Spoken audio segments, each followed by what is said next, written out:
दोस्तों, रात का समय था। गांव के बाहर पुराने पीपल की छांव में अजीब सन्नाटा पसरा था। लोग कहते थे वहाँ एक चुड़ैल रहती है। वह हमेशा बच्चों की खुशबू सूंघकर खींची चली आती है।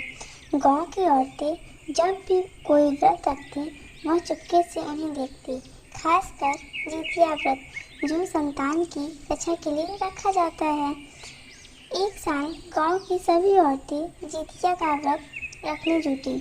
सुबह सुबह नदी किनारे जाकर स्नान करने लगी। सभी मिलकर गीत गा रही थी, जितिया मैया हमारी संतान की रक्षा करना।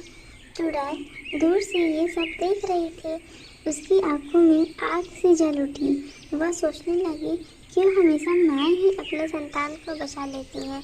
मेरे तो कभी कोई संतान व्रत नहीं रखा। अगर मैं भी जितिया करूं तो क्या मेरी आत्मा को शांति मिलेगी। वह धीरे धीरे नदी किनारे पहुंची। औरतें डर गईं। वह चुड़ैल बोली, डरो मत, मैं तुमसे कुछ मांगने नहीं आई हूँ। क्या मुझे भी जितिया का व्रत रखने दोगी। गांव की औरतें एक दूसरे को मुंह देखने लगी। किसी ने कहा, चुड़ैल कभी व्रत नहीं रख सकती क्योंकि उसका दिल काला है।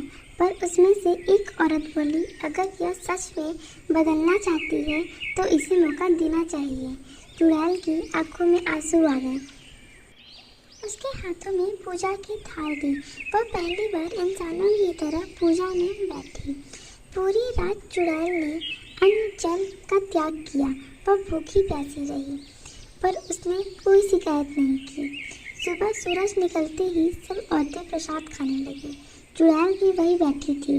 तभी अचानक आसमान से उजाला छा गया। चुड़ैल सबसे माफ़ी मांगी कि अगर आपका मैंने कीमती समय थोड़ा सा भी खराब किया हो या मेरी वजह से आपको कोई भी कष्ट हुआ हो तो मुझे माफ़ करिएगा। अगर मेरी थोड़ी सी भी पूजा सफल हो जाएगी तो मेरी बेटी मुझे जरूर मिल जाएगी।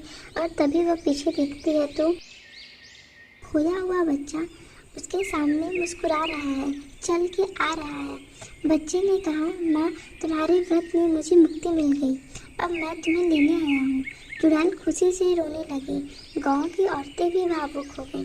धीरे धीरे चुड़ैल का चेहरा चमकने लगा। चुड़ैल खुशी से बहुत रोने लगी। उसकी बेटी उसे देखती रही और कही, माँ, बस मैं तुम्हारी वजह से आज़ाद हुई हूँ। और अपनी माँ का हाथ पकड़ के वह जाने लगी। तभी गांव की औरतें भी बहुत भावुक हो गईं और रोने लगीं। उन्हें इतना अच्छा दिल पहली बार किसी का देखने को मिला था। वह आपस में बातें करती कि इस जितिया तो बहुत यादगार रहेगा।